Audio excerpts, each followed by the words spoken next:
예, 묵상하신 말씀 잠시 나누시도록 하겠습니다. 오늘 우리가 묵상하신 말씀은 유다서입니다. 유다서. 예. 유다서라고 하면 어떤 느낌이 드시는지 모르겠습니다. 이제 다음 주면 요한계시록을 하게 됩니다. 이제 우리가 창세기부터 훑어온 시간에 마지막 시간을 갖게 되는데 그 마지막 책 앞에 있는 한 장으로 된 유다서 이름 때문에라도 이 호불호가 좀 갈릴 수가 있을 것 같습니다만 일단 이 유다라고 하는 이 이름이 가진 뜻은 굉장히 좋습니다. 하나님을 뭐 찬양하다, 찬양하라라고 하는 그런 이름, 좋은 뜻을 가졌어요. 그래서 유대인들이 특히 남자들이 흔하게 이 이름으로 사용하는 그런 명칭이기도 합니다. 근데 우리가 기억하듯이 예수님을 배반한 그 가룟 유다, 예, 가룟 유다 지명이죠. 앞에 붙어 있는 그 인물로 인해서 부정적인 이미지가 생겨서 요즘에는 이제 유대인들도 뭐 별로 이 이름을 그렇게 즐겨 쓰지 않는 그런 이름이 되었습니다. 유다라는 이 이름과 관련한 이 이야기, 예, 유다의 이름이 좋은 의미를 갖고 있는데 가룟 유다로 인해서 그 좋은 이름이 변질되고 그래서 이제 부정적인 이미지가 됐다라고 하는 이 어떤 역사의 이야기를 통해서 오늘 우리가 유다서를 이해하는데 이건 매우 중요한 영감을 준다라고 말씀을 드리겠습니다. 이것들을 마음에 담으셔서 오늘 말씀을 따라오시면 좋을 것 같습니다. 자, 오늘 유다서의 저자는 유다입니다. 네, 이 사람은 예수님의 친동생이고요. 그리고 초대교회 지도자이고 예루살렘 공의회를 이끈 야고보 사도. 우리가 야고보서를 살펴볼 때 좀 나눠봤습니다. 얘 친형제예요. 그러니까 예수님과 다 형제 관계에 있는 그런 인물로서 오늘 이 유다서는 특별히 이 이단에 대한 경고를 다룬 우리가 앞서 살펴봤던 요한서신보다도 훨씬 더 강력한 경고 그리고 그들을 정죄하고 있는 그런 말씀입니다. 그러니까 요한서신에서 우리가 영지주의자들 또 이단들에 대한 이야기들을 했는데 오늘 이 유다서에도 마찬가지예요. 이단에 관련된 이야기를 하는데 좀 더 셉니다. 1장으로 구성된 아주 짧은 말씀인데 요한서신뿐만 아니라 모든 신약 성경 중에서도 이단에 대해서 가장 강력하게 세게 말씀하고 있는 말씀이 바로 이 유다서입니다. 오늘 이 유다서를 한 문장으로 요약하면 이렇습니다. 이단의 가르침에 미혹되지 말고 예수 그리스도의 복음을 위하여 싸우라. 이 한 문장으로 요약할 수 있을 것 같아요. 근데 좀 더 이걸 좀 펼쳐서 살펴보면 일단 오늘 이 유다서는 뭐 늘 그렇듯이 문안 인사로 시작을 합니다. 1절과 2절을 보시면 예수 그리스도의 종이요 야고보의 동생인 유다가 자신의 신분 정체를 분명히 밝히고요. 부르심을 받은 사람들 곧 하나님 아버지께서 사랑하시고 예수 그리스도께서 지켜주시는 이들에게 이 편지를 씁니다. 자비와 평화와 사랑이 여러분에게 가득하기를 빕니다. 라는 축복의 인사로 말씀을 시작합니다. 그리고 이제 본격적으로 소개가 되는 말씀이 3절과 4절의 말씀인데요. 사랑하는 여러분, 나는 여러분에게 우리가 함께 가진 구원에 관해서 편지를 써 보내려고 여러 가지로 애쓰고 있었습니다. 그러던 참에 나는 이제 여러분에게 성도들이 단번에 받은 그 믿음을 지키기 위하여 싸우라고 권하는 편지를 당장 써야 할 필요가 생겼습니다. 몇몇 사람들이 몰래 숨어들었기 때문입니다. 성경에는 그들이 받을 심판을 옛날에 미리 적어 놓았습니다. 그들은 경건하지 못한 자들로서 우리 하나님의 은혜를 방종거리로 만들고 오직 한 분이신 지배자요 우리의 주님이신 예수 그리스도를 부인하는 자들입니다라고 말씀해요. 자, 여기에 굉장히 많은 말씀들이 담겨 있습니다. 일단 오늘 유다는 원래는요 구원에 관련된 가르침을 전하는 편지를 쓰려고 했습니다. 구원이 어떤 것이고 어떻게 구원받는 것인지에 대한 이야기를 쓰려고 하다가 교회 안에 들어온 그 이단의 문제, 오늘 표현해 보면 몰래 들어왔다 또는 가만히 들어왔다라고 하는 표현을 씁니다. 굉장히 적절한 표현인 것 같아요. 몰래 가만히 들어왔다라고 하는 그 이단의 문제의 심각성을 깨닫고 편지의 방향을 이단에 대한 경고와 가르침으로 바꿉니다. 자, 오늘 이 유다의 말씀으로 보자면 자, 일단 당시의 이단은 세력이 그렇게 크지 않았다는 걸 볼 수는 있습니다. 이른바 한 줌밖에 되지 않는 소수였어요. 그런데 바로 그 작고 사소한 것에서부터 항상 문제가 커지고 심각한 질병으로 이어지는 것처럼 교회 안에 가만히 들어온, 몰래 들어온 그 이단의 폐해가 얼마나 심각한 것인지 오늘 유다가 놓치지 않았다는 것입니다. 당시 교회 안에 침투한 이단은 하나님의 은혜를 무엇이든 할 수 있는 프리패스로 여겼다는 것이에요. 만능으로 여깁니다. 하나님의 은혜라는 것을 좋은 거잖아요. 하나님의 은혜는 좋은 것이에요. 그래서 이들의 입장에서 이것은 좋은 것이니까 좋게 사용을 합니다. 그러나 실제로 보면 오용하는 것이고 악용하는 것이고 남용하는 것이고 왜곡하는 것이에요. 자기들의 욕망에, 자기들의 그 야망에, 이익에 부합하는 방향으로 이 선한 하나님의 은혜를 변질시켜 버립니다. 말씀드렸죠. 나는 구원 받았어. 그러니까 이제부터는 어떠한 도덕적, 윤리적 금기는 없어. 왜? 나는 이제 구원 받았으니까.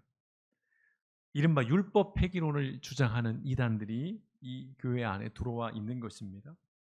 그러니까 인간을 향한 그 하나님의 자비와 그 긍휼, 오래 참으심을 모욕하고 있는 거예요. 하나님의 은혜를 방종거리로 만들었다는 것이죠.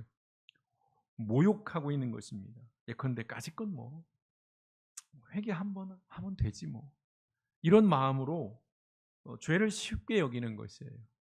그리고 어떤 도덕이나 율법에 대해서 아주 가벼이 여기는 거예요. 나 구원 받았는데 뭐 그거 뺏길 수 없는 거라며, 이런 식의 태도. 뭐 기도하지 뭐, 그렇게 쉽게 여기는 것입니다. 하나님을 믿는다라고 말하는 자들이 실제로는 하나님을 조롱하는 그런 태도를 보이고 있는 것입니다. 앞서 말씀드렸죠. 유다라고 하는 그 좋은 이름이 부정적인 것으로 바뀌어버린 것처럼 오늘 하나님께서 선하게 만들어 놓으신 것들, 우리에게 좋은 것을 베풀어 주셨는데 그것을 가지고 이상한 것으로 사용하고 있다는 것입니다. 그건 계속돼요. 또한 당시 이단은 예수님의 성육신, 즉 인성을 부인했습니다. 앞서도 계속 말씀드렸죠. 요한서신에 나오는 대표적인 이단, 영지주의자들. 아울러서 예수님이 성취하신 구원의 완전성을 부인하는 것. 자, 주목할 점은 이거예요. 이 이단들이 하나님을 부인하거나 믿지 않는 건 아니에요. 하나님을 부정하지 않습니다. 하나님을 인정해요.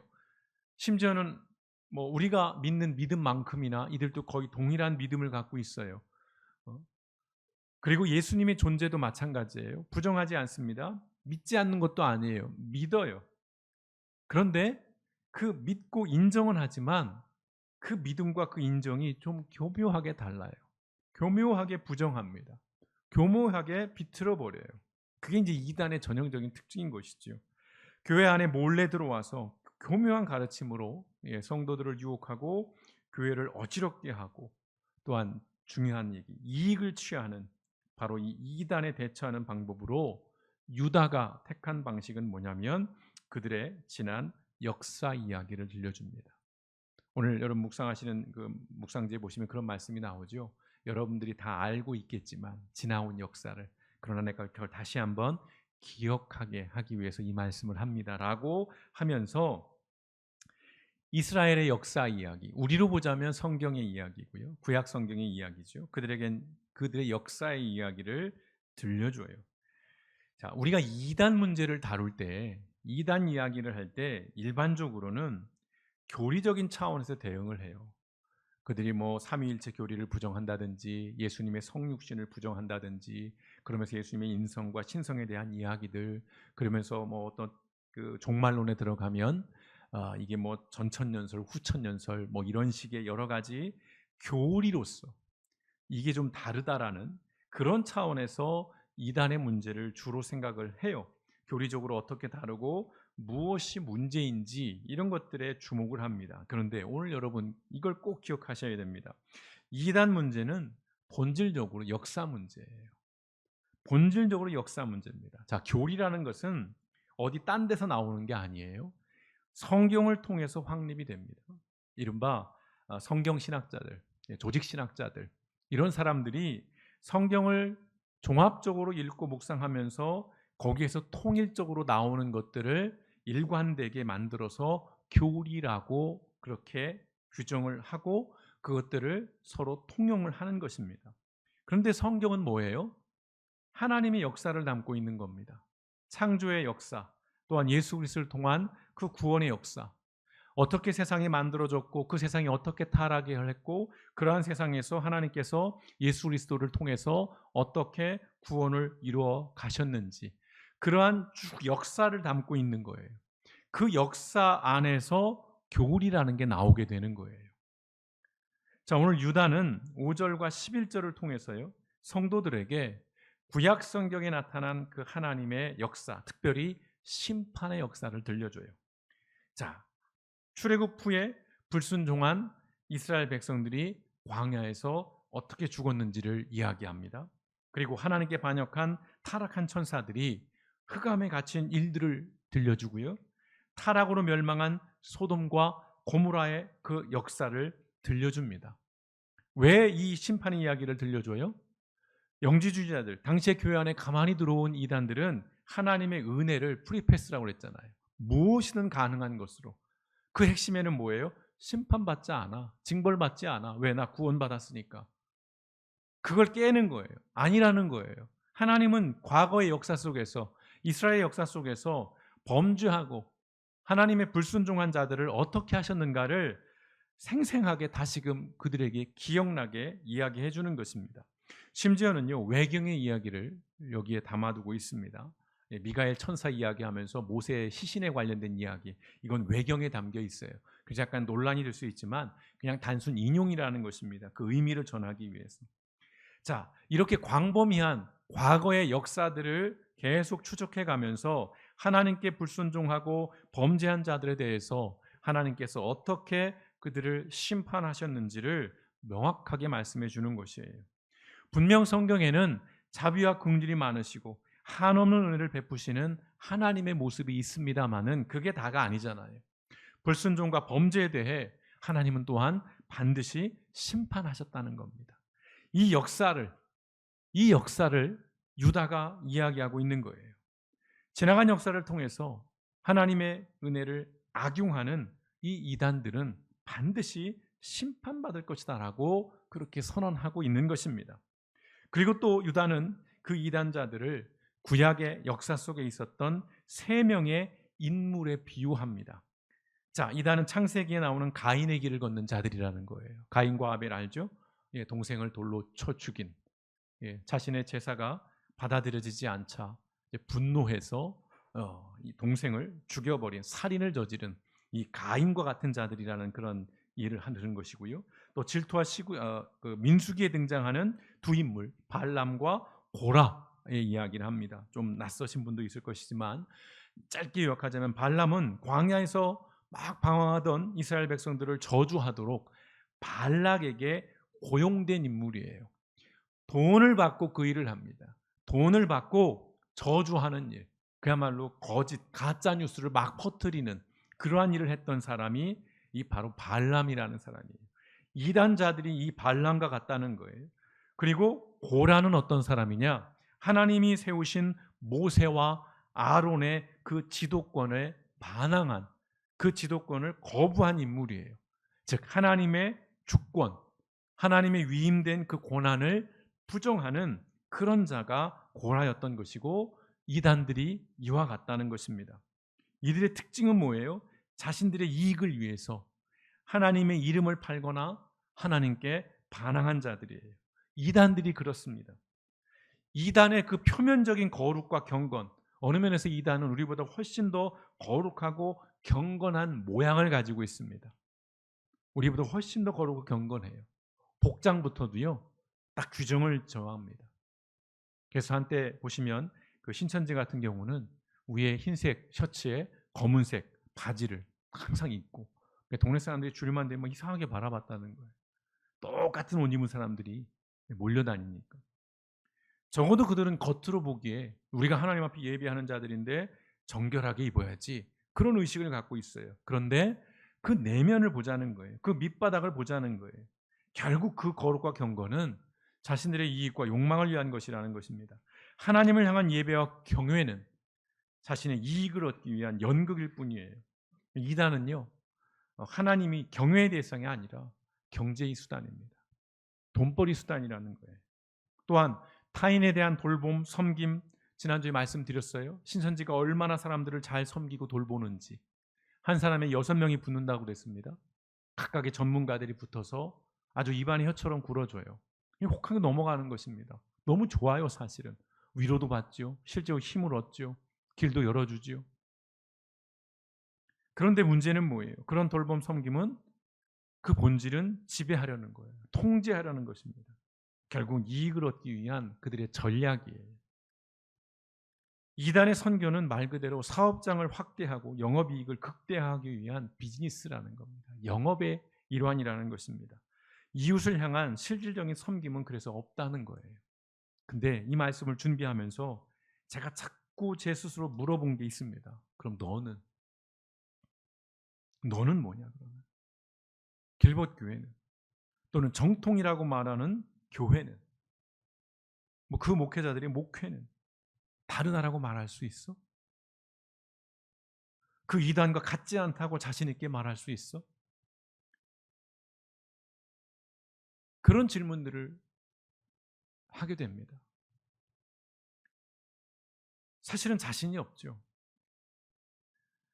성도들을 머릿수로 계산하는 거예요. 두당 얼마 이런 식으로. 저로 말씀드립니다만 교회를 양도할 때 기준이 그거예요. 교인이 몇 명이냐. 두당 얼마씩 쳐서 돈을 받습니다. 교인을 돌보고 섬기는 일들이 겉으로는 섬기는 일이지만 실질적으로는 뭔가 목사의 이익이나 또는 교회의 어떤 무엇을 위해서 하는 그러한 일들이 사실은 존재한다는 것이죠. 그래서 오늘 제목이 누가 이단인가라는 도발적인 제목을 정해봤는데요. 사실 우리가 이단의 문제를 나눌 때 그 이단들에 집중하기보다는 사실은 우리 자신을 성찰해야 되는 것이에요. 이단들이 뭐가 문제고 뭐가 잘못됐고 물론 이것도 필요합니다만은 그러면 나는 어떤가? 우리는 어떤가? 여기에 더 집중할 필요가 있다라는 것이죠.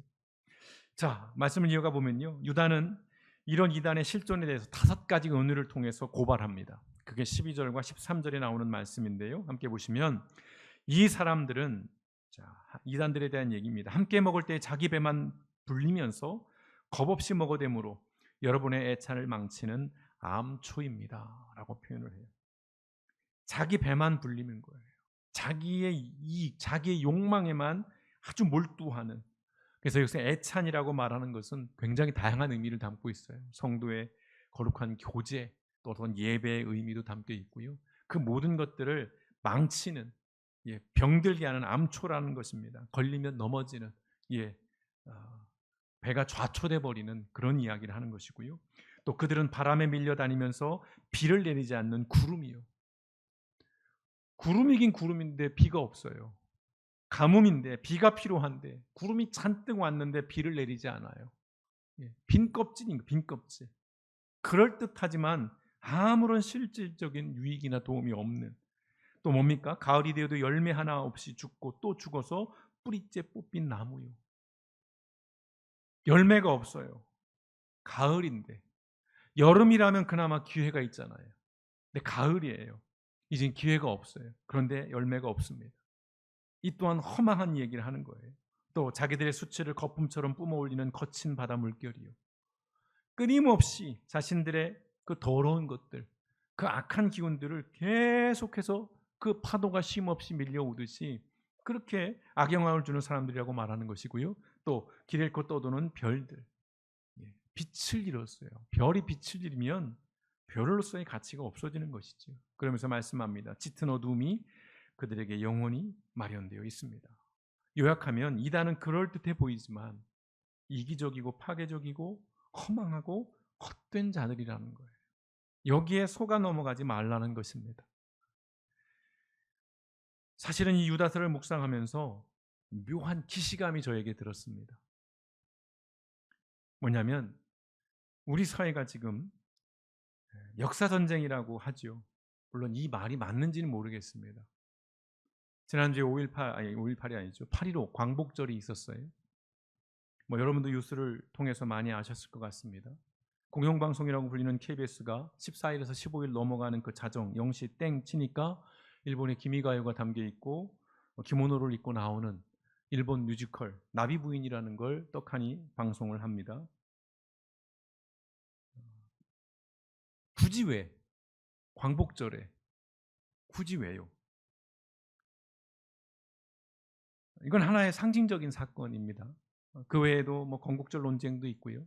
또 사도광산 문제도 있고요. 뭐 여러 가지 지금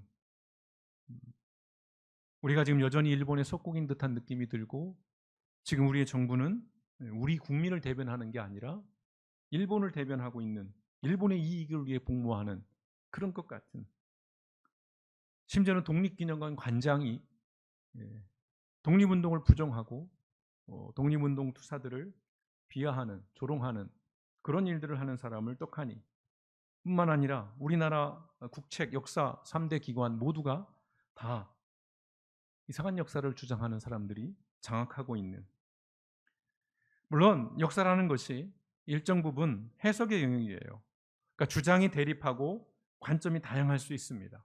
역사는 그런 것입니다. 또 그래야 하는 것이고요. 다만 이견이 있을 수 없는 역사도 분명 존재한다는 거예요. 이견이 없는 역사는 분명히 존재한다는 것입니다. 나라와 민족은 기억 공동체예요. 다시 말해서 역사 공동체입니다. 과거로부터 켜커이 쌓아온 그 삶들이 다 응집되고 그 결과물로서 오늘 우리의 공동체가, 우리 사회가, 우리 나라가, 민족이 존재하는 것이에요. 역사를 부정하고 왜곡하는 순간 나라는 분열될 수밖에 없습니다. 당장 광복 그 기념회를 나눠서 하잖아요.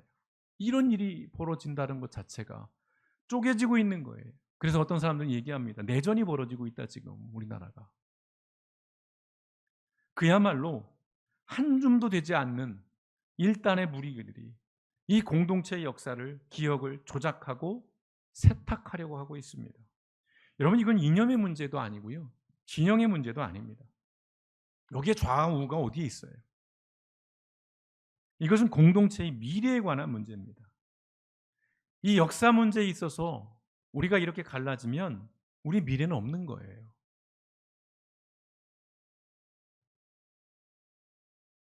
앞서 이단 문제는 교리 문제가 아니라 본질은 역사 문제라고 말씀을 드렸어요. 제가 오늘 이 역사 전쟁 이야기를 이 사회 이야기를 좀 드리는 것은 이 말씀을 드리고 싶은 거예요. 교회도요. 기억 공동체이고 그것은 즉 역사 공동체라는 것입니다. 예수님께서 성찬식을 제정하시면서 나를 기념하라라고 하신 그 말씀. 제가 매달 첫 주 거의 같은 말씀을 반복해 드리는 이유는 다른 게 아닙니다. 나를 기념하라. 예수님이 하신 말씀이에요. 무슨 말씀이에요? 그건 기억하라는 거예요. 기억해야 하는 것이에요. 그게 신앙 공동체를 이루어가는 가장 본질입니다. 나를 기념하라, 나를 기억하라는 말씀은 무슨 말씀입니까? 역사의식에 대한 이야기예요.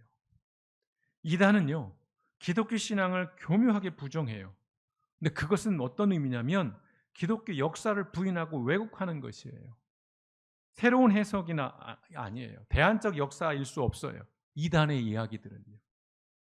예수님은 관념으로만 존재했던 분이 아니에요. 신화로 존재했던 분이 아닙니다. 예수님은 우리와 똑같은 사람으로 실제 1세기 이스라엘, 갈릴리, 예루살렘 그 지역을 거니시면서 사람들과 같이 사셨던 분이에요. 실제한 역사라는 것이에요. 추상적인 이념, 철학이 아니에요. 교리는 그런 철학이나 이념에서 나온 것이 아니라 현실 세계에서 살아가셨던 그 예수 그리스도의 삶, 그분의 가르침, 그걸 토대로 해서 교리가 나오는 거예요.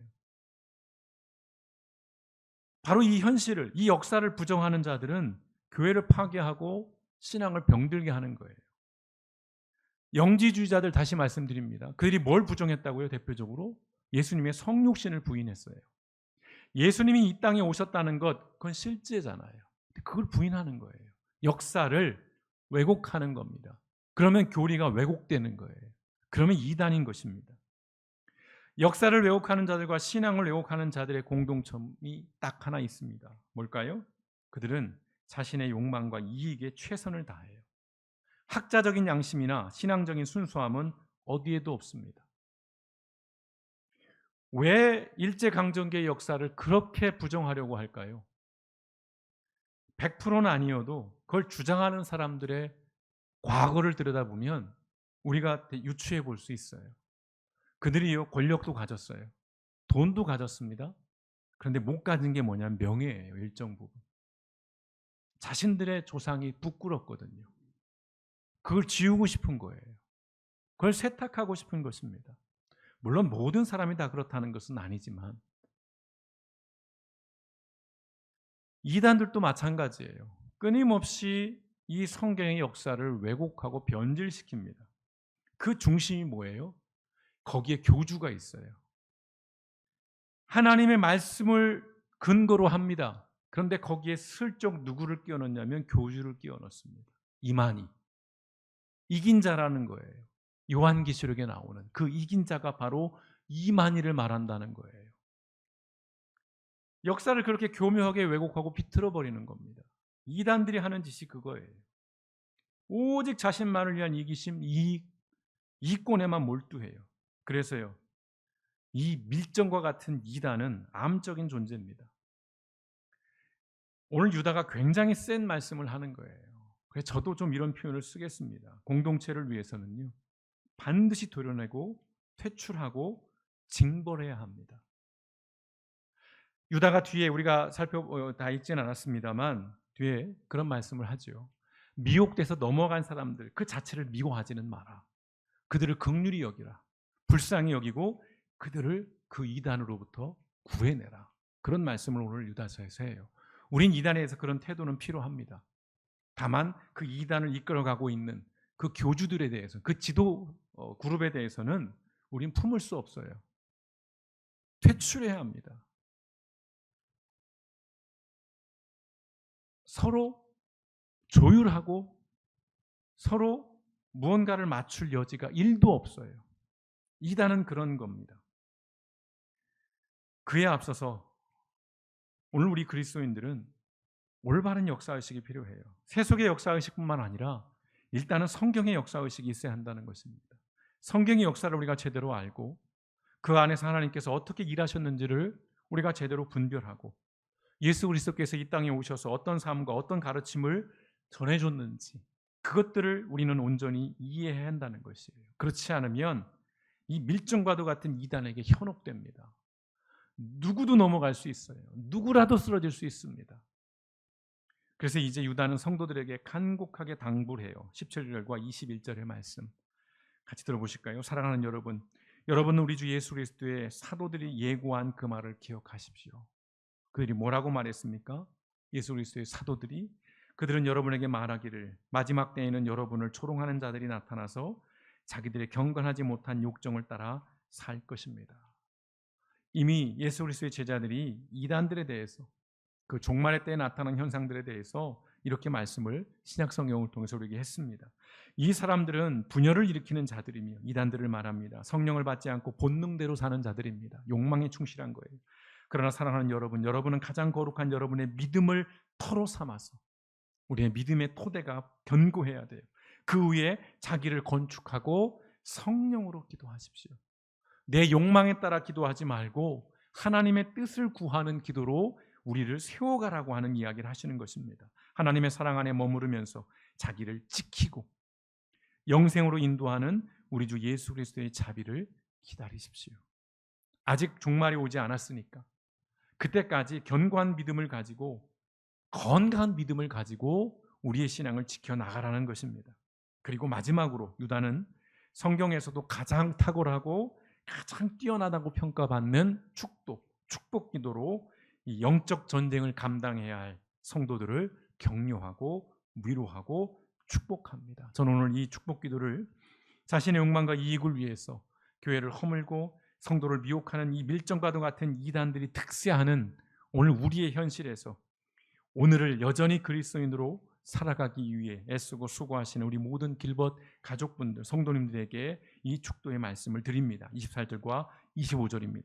여러분을 넘어지지 않게 지켜주셔서 자기의 영광 앞에 흠없이 큰 기쁨으로 서게 하실 분, 곧 우리의 구주가 되시는 유일하신 하나님께 우리 주 예수 그리스도를 통해 영광과 위엄과 능력과 권세가 과거의 모든 시대로부터 현재와 영원히 함께하기를 기도합니다.